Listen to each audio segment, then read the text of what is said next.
ಆತ್ಮೀಯರೇ, ಎಲ್ಲರಿಗೂ ಚಂದ್ರಕಾಂತ್ ಉಂಡೋಡಿ ವಕೀಲರು ಮಾಡುವಂಥ ನಮಸ್ಕಾರಗಳು. ಈ ಒಂದು ವಿಡಿಯೋದಲ್ಲಿ ನಾವಿವತ್ತು ಮಾನವ ಹಕ್ಕುಗಳು ಅಂದರೆ ಏನು, ಮಾನವ ಹಕ್ಕುಗಳ ಉಗಮ ಮತ್ತು ಬೆಳವಣಿಗೆಗೆ ಸಂಬಂಧಪಟ್ಟಂಥ ಮಾಹಿತಿ ಇತ್ಯಾದಿ ಸಂಗತಿಗಳನ್ನು ತಿಳಿದುಕೊಳ್ಳೋಣ. ಇಲ್ಲಿ ಮಾನವನ ಸಂಘಜೀವಿ, ಅವನು ಯಾವಾಗಲೂ ಸಮೂಹದಲ್ಲಿ ವಾಸಿಸುತ್ತಾ ತನ್ನನ್ನು ರಕ್ಷಿಸಿಕೊಂಡು ಇತರರನ್ನು ರಕ್ಷಿಸುತ್ತಾ ಬಂದಿರ್ತಾನೆ. ಆದಿಕಾಲದಿಂದ ಹಿಡಿದು ಧರ್ಮಗಳು ಮಾನವ ಹೇಗೆ ನಡೆದುಕೊಳ್ಳಬೇಕೆಂದು ಹೇಳಿದರೆ ಧರ್ಮಗುರುಗಳು ಅವುಗಳನ್ನು ಕಾಲಕಾಲಕ್ಕೆ ತಮ್ಮದೇ ಆದ ರೀತಿಯಲ್ಲಿ ಅರ್ಥ ವಿವರಣೆ ನೀಡುತ್ತಾ ಬಂದಿದ್ದಾರೆ. ನಾವು ಹೀಗೇ ನಡೆದುಕೊಳ್ಳಬೇಕೆಂದು ಹೇಳಿದಾಗ ನಾವು ಹಾಗೇ ನಡೆದುಕೊಳ್ಳುವುದು ನಮ್ಮ ಹಕ್ಕೆಂದು ಭಾವಿಸುತ್ತೇವೆ. ಮಾನವನ ನಡತೆಯ ನಿಯಂತ್ರಣ ಕ್ರಮವಾಗಿ ಹಕ್ಕುಗಳು ಎಲ್ಲ ಕಾಲಕ್ಕೂ ರಾಜಕೀಯ ತಜ್ಞರನ್ನ, ಕಾನೂನು ತಜ್ಞರನ್ನ ಮತ್ತು ನೈತಿಕರನ್ನ ಕಾಡಿದೆ. ಹಕ್ಕಿನಲ್ಲಿ ಮುಖ್ಯವಾಗಿ 5 ಘಟಕಾಂಶಗಳನ್ನು ನಾವು ಗುರುತಿಸ್ತೇವೆ. ಅವ್ಯಾವುದು ಅಂತ ಕೇಳಿದ್ರೆ, ಹಕ್ಕು ಹೊಂದಿರುವವ, ಹಕ್ಕಿನ ಉದ್ದೇಶ, ಹಕ್ಕು ಚಲಾಯಿಸುವುದು ಅಂದರೆ ಒತ್ತಾಯ, ಬೇಡಿಕೊಳ್ಳುವುದು, ಭೋಗಿಸಲು, ಜಾರಿಗೆ ತರಲು ಇತ್ಯಾದಿ ಸಂಗತಿಗಳಿಂದ ಹಕ್ಕು ಚಲಾಯಿಸೋದು, ಕೆಲ ವ್ಯಕ್ತಿಗಳ ಅಥವಾ ಗುಂಪುಗಳ ವಿರುದ್ಧ ಹೊಣೆ ಇರುವವರು ಅದು. 5ನೇ ಸಂಗತಿ, ಈ ಹಕ್ಕುಗಳಿಗೆ ಸಮರ್ಥನೆ ಇರಬೇಕಾಗುತ್ತದೆ. ಅಂದರೆ ಒಟ್ಟಾರೆ ಹಕ್ಕು ಮಾನವ ಜೀವನಕ್ಕೆ ಅತೀ ಅವಶ್ಯಕ. ಇನ್ನು ಮಾನವ ಹಕ್ಕುಗಳು ಅಂದರೆ ಏನು? ಪ್ರತಿಯೊಬ್ಬ ಮಾನವ ತಾನು ಮಾನವನಾದ ಮಾತ್ರಕ್ಕೆ ಅವನ ಅಥವಾ ಅವಳ ರಾಷ್ಟ್ರೀಯತೆ, ಜಾತಿ, ಧರ್ಮ, ಲಿಂಗಗಳ ಭಿನ್ನಾಭಿಪ್ರಾಯವಿಲ್ಲದೇನೆ ಹೊಂದಿರತಕ್ಕಂಥ ಹಕ್ಕುಗಳಾಗಿವೆ. ಅವು ನಿಸರ್ಗದಲ್ಲಿ ನಿಹಿತಗೊಂಡಂಥ ಹಕ್ಕುಗಳಾಗಿವೆ. ಮಾನವ ಹಕ್ಕುಗಳಿಲ್ಲದೇ ಯಾವುದೇ ಒಬ್ಬ ಮಾನವ ಬದುಕಲಾರ. ಆದ್ದರಿಂದ ಮಾನವ ಹಕ್ಕುಗಳನ್ನು ಸಂದರ್ಭಕ್ಕನುಸಾರವಾಗಿ ಮೂಲಭೂತ ಹಕ್ಕು ಅಥವಾ ನೈಸರ್ಗಿಕ ಹಕ್ಕುಗಳೆಂತಲೂ ಕರೆಯಲಾಗ್ತದೆ. ಇವುಗಳನ್ನು ಯಾವ ಶಾಸನವೂ ತೆಗೆದುಹಾಕುವಂತಿಲ್ಲ ಅಥವಾ ಯಾವುದೇ ಸರ್ಕಾರ ತನ್ನ ಉದ್ದವಾದ ಕೈಗಳಿಂದ ಈ ಮಾನವ ಹಕ್ಕುಗಳನ್ನು ಮೊಟಕುಗೊಳಿಸುವಂತಿಲ್ಲ. ಈ ಕಾರಣದಿಂದಲೇ ಮಾನವ ಹಕ್ಕುಗಳನ್ನು ಸಾಮಾನ್ಯ ಅಥವಾ ಸಾಧಾರಣ ಹಕ್ಕುಗಳೆಂದು ಕರೆಯಲಾಗುತ್ತದೆ. ಇನ್ನು ಮಾನವ ಹಕ್ಕುಗಳ ಪರಿಕಲ್ಪನೆ ಸ್ವಲ್ಪ ನಾವು ನೋಡಿದರೆ, ಮಾನವ ಹಕ್ಕುಗಳು ಎಂಬ ಪದ ಸಮೂಹದ ಹುಟ್ಟು ತೀರಾ ಹಳೆಯದಾಗಿರದೆ ಇತ್ತೀಚಿನದು. ಇದರ ಹುಟ್ಟು ಸಂಯುಕ್ತ ರಾಷ್ಟ್ರ ಸಂಘದ ನಿರ್ಮಾಣದ ಬಳಿಕ ಆಗಿದೆ ಅಂತ ಹೇಳ್ಬೋದು. ಈ ಪರಿಕಲ್ಪನೆಯು ಮಾನವರ ಮೂಲಭೂತ ಹಕ್ಕುಗಳಲ್ಲಿ ಮಾನವರ ಘನತೆ, ಯೋಗ್ಯತೆ, ಸ್ತ್ರೀ ಪುರುಷತ್ವ ಮತ್ತು ದೊಡ್ಡ ಅಥವಾ ಚಿಕ್ಕ ರಾಷ್ಟ್ರಗಳಲ್ಲಿ ಸಮಾನತೆಯನ್ನು ಬಿತ್ತುವಂಥ ಮುಖ್ಯ ಗುರಿ ಹೊಂದಿರುತ್ತದೆ. ಮಾನವ ಹಕ್ಕುಗಳ ಸಾಮಾನ್ಯ ಪರಿಕಲ್ಪನೆಯು ಅಂತಾರಾಷ್ಟ್ರೀಯ ಸಂಧಿಗಳು, ರಾಷ್ಟ್ರೀಯ ಸಂವಿಧಾನಗಳು, ಶಾಸನಗಳ ರಚನೆ ಮತ್ತು ನ್ಯಾಯಿಕ ನಿರ್ಣಯ ಇವುಗಳನ್ನು ಒಳಗೊಂಡಿದೆ. ಹಕ್ಕು ಒಳಗೊಂಡಿರುವಂಥ ಘಟಕಾಂಶಗಳಿಗೆ ಮಾನವ ಎಂಬ ಪದವನ್ನು ಸೇರಿಸಿದರೆ ಅವು ಮಾನವ ಹಕ್ಕುಗಳೇ ಆಗುತ್ತವೆ.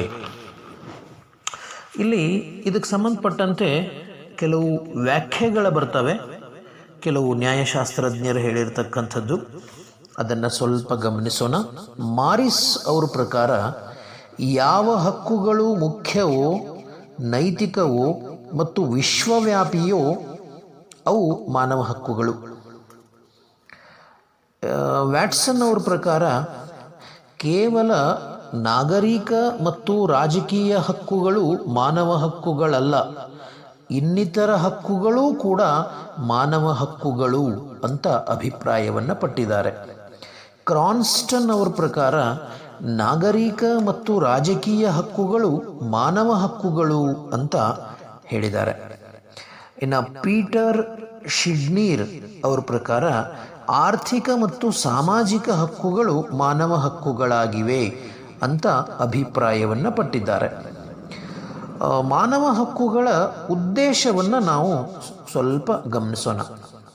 ಏನು ಉದ್ದೇಶ ಮಾನವ ಹಕ್ಕುಗಳದು ಅಂದರೆ, ರಾಜ್ಯದ ಮುಖ್ಯ ಅಂಗಗಳಿಂದ ಅಧಿಕಾರದ ದುರುಪಯೋಗ ಆಗುವುದನ್ನು ತಪ್ಪಿಸುವುದಕ್ಕಾಗಿ, ಮಾನವರ ಜೀವನದ ಮಟ್ಟವನ್ನು ಸುಧಾರಿಸುವುದಕ್ಕಾಗಿ, ಅವರ ವ್ಯಕ್ತಿತ್ವಗಳನ್ನು ವಿಕಸಿಸುವುದಕ್ಕಾಗಿ, ಸಂಘ ಸಂಸ್ಥೆಗಳನ್ನು ಸ್ಥಾಪಿಸುವುದಕ್ಕಾಗಿ, ರಾಜ್ಯದ ನೀತಿಗಳಲ್ಲಿ ಮಾನವ ಹಕ್ಕುಗಳ ರಕ್ಷಣಾ ಉಪಬಂಧಗಳನ್ನು ಸೇರಿಸಲಿಕ್ಕಾಗಿ, ಯಾವುದೇ ಮಾನವ ಹಕ್ಕುಗಳು ಉಲ್ಲಂಘನೆಯಾದಾಗ ಅವರಿಗೆ ಪರಿಹಾರವನ್ನು ನೀಡಲಿಕ್ಕೆ ಮತ್ತು ಆ ನಿಟ್ಟಿನಲ್ಲಿ ಪರಿಹಾರಾತ್ಮಕ ಕ್ರಮವನ್ನು ಕೈಗೊಳ್ಳಲಿಕ್ಕೆ ಮೂಲ ಉದ್ದೇಶವನ್ನು ಇವು ಹೊಂದಿರುತ್ತವೆ ಅನ್ನುವಂಥ ಸಂಗತಿಯನ್ನು ನಾವು ನೋಡ್ಬೋದು.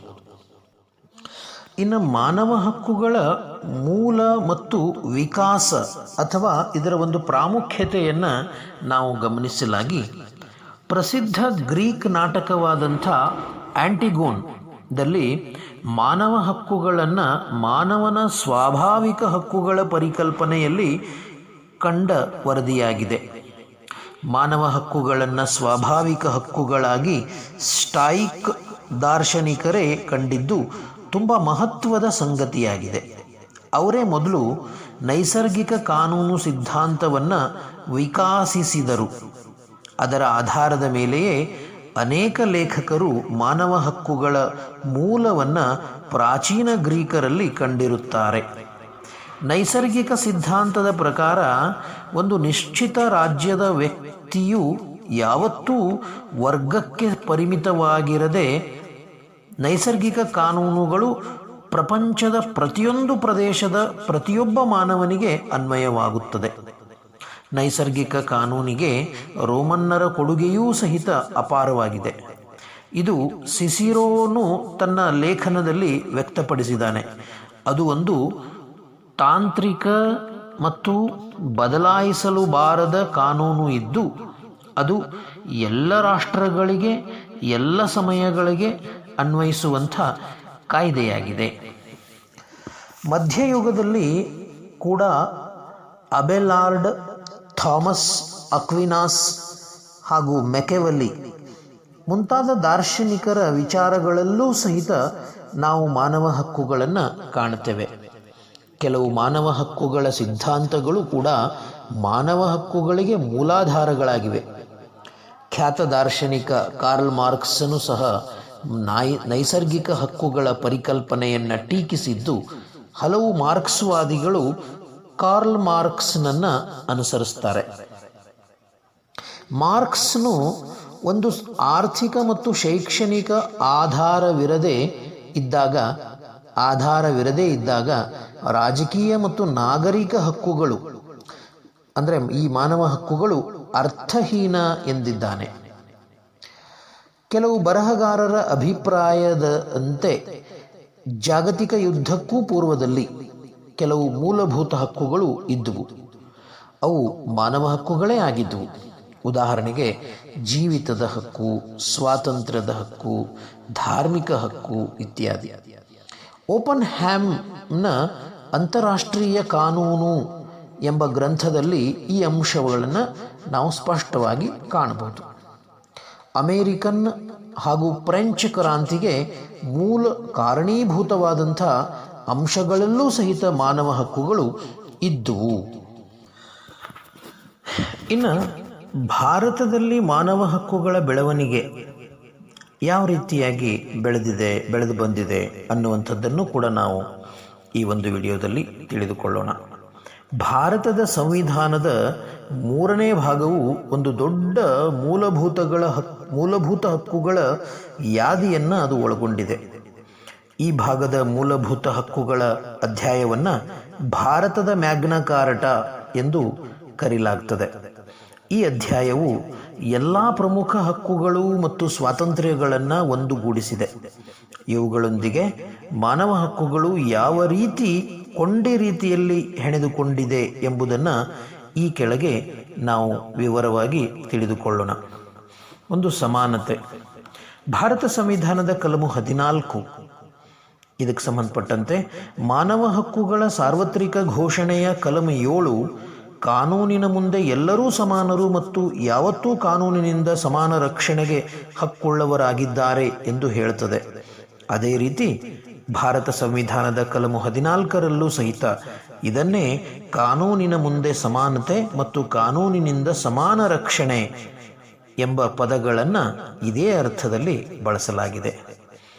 ಎರಡನೇ ಸಂಗತಿ ತಾರತಮ್ಯದ ನಿಷೇಧ.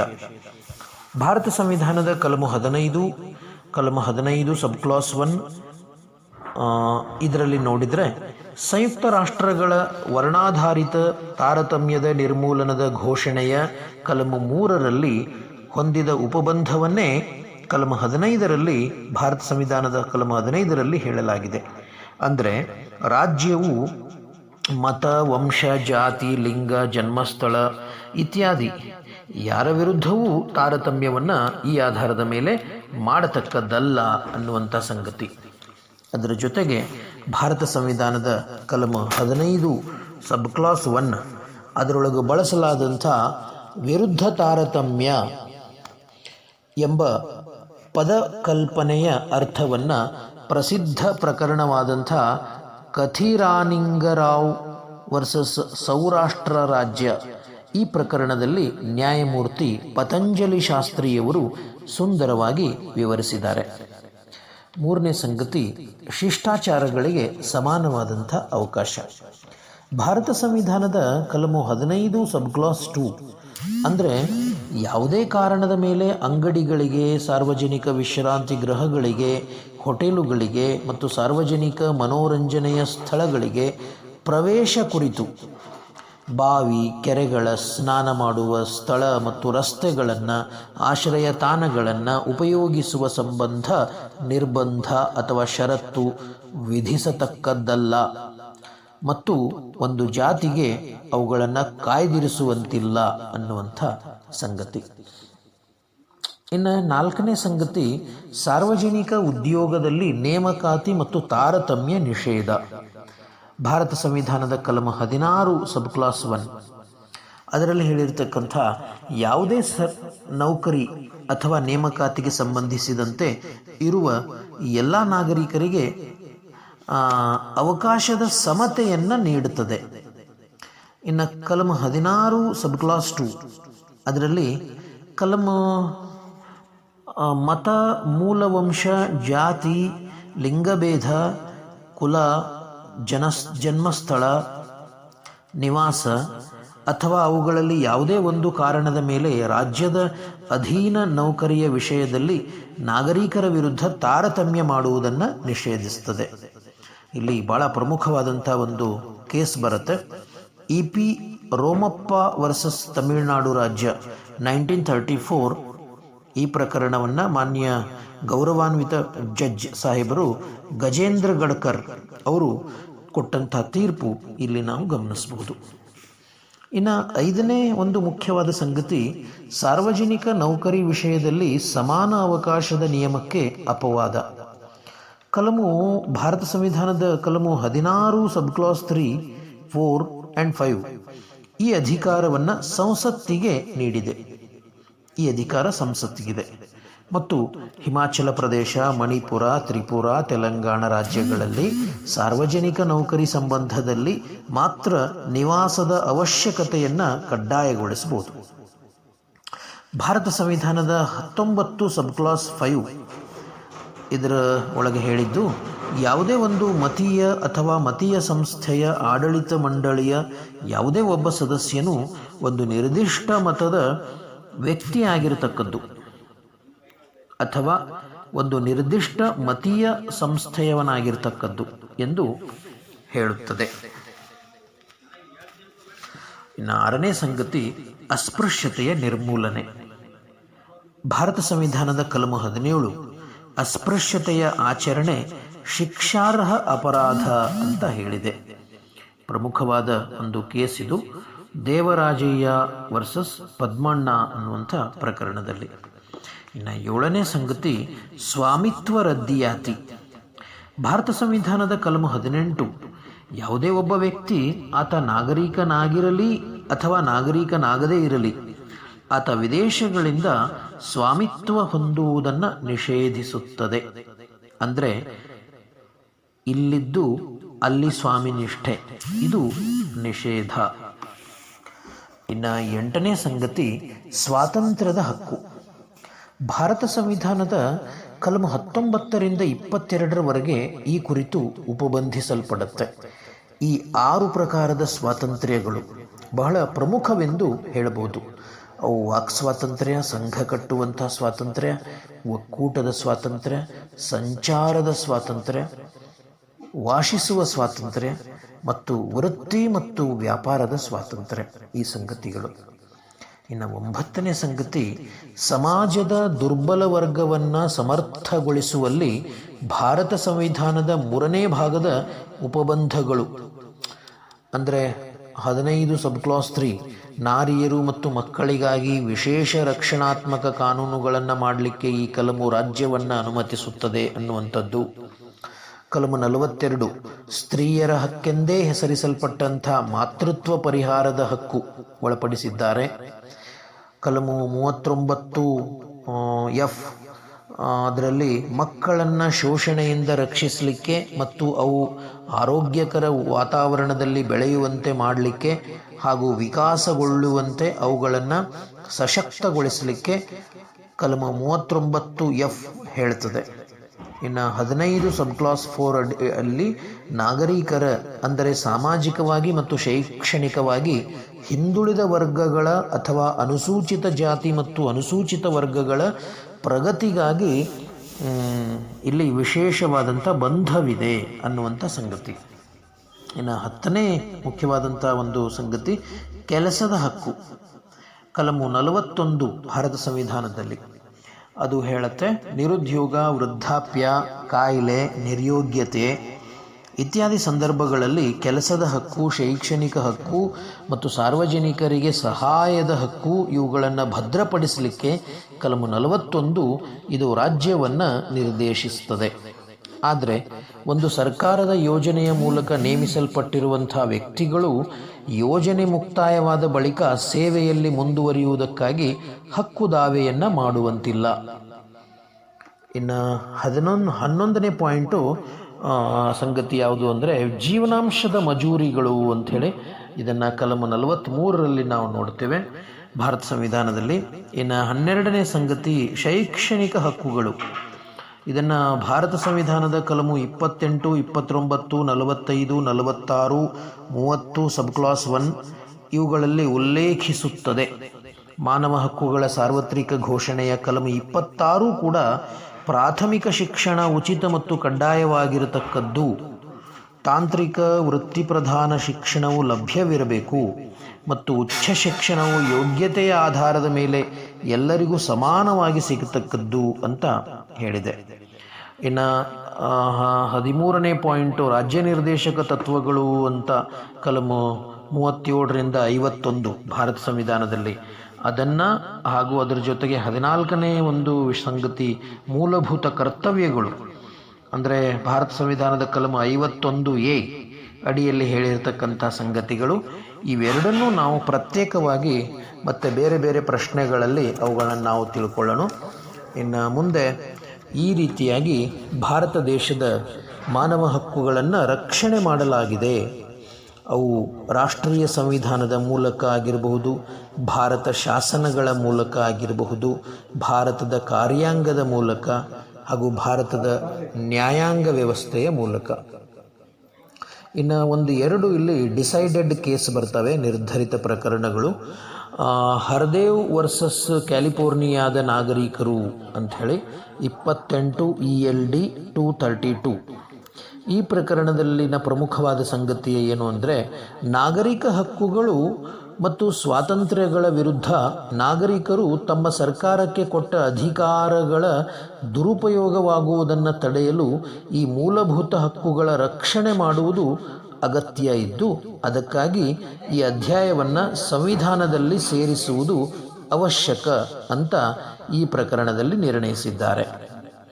ಇನ್ನು ಎರಡನೇ ಒಂದು ಜಡ್ಜ್ಮೆಂಟು ತೀರ್ಪು ಯಾವುದು ಅಂದರೆ Maneka Gandhi versus union of India.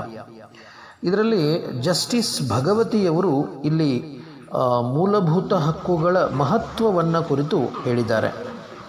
ಅಂದರೆ ಮನೇಕಾ ಗಾಂಧಿಯವರ ಪಾಸ್ಪೋರ್ಟನ್ನು ವಿಮಾನ ನಿಲ್ದಾಣದಲ್ಲಿ ವಶಪಡಿಸಿಕೊಳ್ಳಲಾಗುತ್ತೆ. ಆಗ ಅವರು ನನ್ನ ವ್ಯಕ್ತಿ ಸ್ವಾತಂತ್ರ್ಯ, ನನ್ನ ಹಕ್ಕನ್ನು ಕಸಿದುಕೊಂಡಿದ್ದಾರೆ ಅಂಥೇಳಿ ಅವರು ರಿಟ್ ಅರ್ಜಿಯನ್ನು ಹಾಕ್ತಾರೆ.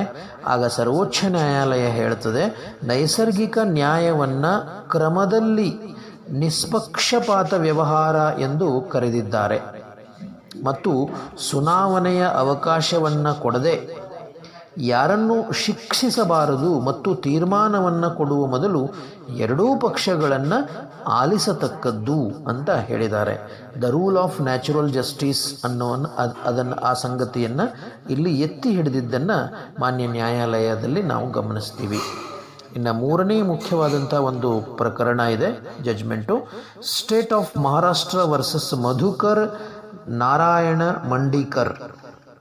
ಈ ಪ್ರಕರಣದಲ್ಲಿ ಹೇಳಿದ್ದೇನು ಅಂದರೆ, ಕಲಮು 19 ಪ್ರಕಾರ ಭಾರತ ಸಂವಿಧಾನದಲ್ಲಿ ವ್ಯಕ್ತಿ ಸ್ವಾತಂತ್ರ್ಯದ ಕುರಿತು ಈ ಪ್ರಕರಣದಲ್ಲಿ ಒಬ್ಬ ಲೈಂಗಿಕ ಸ್ವೇಚ್ಛೆಯ ಸ್ತ್ರೀಯೂ ಸಹ ಏಕಾಂತಕ್ಕೆ ಹಕ್ಕುಳ್ಳವಳಾಗಿದ್ದಾಳೆ. ಯಾವುದೇ ವ್ಯಕ್ತಿಯು ತನಗೆ ಇಷ್ಟ ಬಂದಾಗ ಅವಳ ಏಕಾಂತವನ್ನು ಭಂಗಗೊಳಿಸಲಾರ ಅಂತ ಸರ್ವೋಚ್ಚ ನ್ಯಾಯಾಲಯ ತನ್ನ ತೀರ್ಪಿನಲ್ಲಿ ಹೇಳಿದೆ. ಇದಿಷ್ಟು ಮಾಹಿತಿ ಏನಪ್ಪ ಅಂತಂದರೆ, ಮಾನವ ಹಕ್ಕುಗಳು ಅಂದರೆ ಏನು, ಮಾನವ ಹಕ್ಕುಗಳ ಪರಿಕಲ್ಪನೆ, ಪ್ರಮುಖ ನ್ಯಾಯಶಾಸ್ತ್ರಜ್ಞರ ಕೆಲವು ವ್ಯಾಖ್ಯೆಗಳು, ಮಾನವ ಹಕ್ಕುಗಳ ಉದ್ದೇಶ, ಮಾನವ ಹಕ್ಕುಗಳ ಉಗಮ ಅಥವಾ ಮೂಲ ಮತ್ತು ವಿಕಾಸದ ಒಂದು ಪ್ರಾಮುಖ್ಯತೆ, ಭಾರತದಲ್ಲಿ ಮಾನವ ಹಕ್ಕುಗಳ ಬೆಳವಣಿಗೆ ಯಾವ ರೀತಿಯಾಗಿದೆ, ನಿರ್ಧರಿತ ಪ್ರಕರಣಗಳು ಮತ್ತು ಮಾನವ ಹಕ್ಕುಗಳ ವರ್ಗೀಕರಣ, ಈ ಎಲ್ಲ ಮಾಹಿತಿಯನ್ನು ನಾವು ಈ ವಿಡಿಯೋದಲ್ಲಿ ತಿಳಿದುಕೊಳ್ಳುವಂಥ ಒಂದು ಪ್ರಯತ್ನವನ್ನು ಮಾಡಿದ್ದೀವಿ. ಆತ್ಮೀಯರೇ, ಈ ವಿಡಿಯೋ ತಮಗೆ ಇಷ್ಟವಾದಲ್ಲಿ ದಯವಿಟ್ಟು ಇದನ್ನು ಲೈಕ್ ಮಾಡಿ, ಶೇರ್ ಮಾಡಿ, ಕಾಮೆಂಟ್ ಮಾಡಿ ಮತ್ತು ನಮ್ಮ ಯೂಟ್ಯೂಬ್ ಚಾನಲನ್ನು ಸಬ್ಸ್ಕ್ರೈಬ್ ಮಾಡಿ ಅಂತ ತಮ್ಮಲ್ಲಿ ಪ್ರಾರ್ಥನೆ ಮಾಡಿಕೊಳ್ತೀನಿ. ಮತ್ತೊಂದು ಹೊಸ ಕಾನೂನಿನ ವಿಷಯದೊಂದಿಗೆ ತಮ್ಮನ್ನು ಭೇಟಿಯಾಗ್ತೀನಿ. ಅಲ್ಲಿವರೆಗೂ ನಮಸ್ಕಾರ.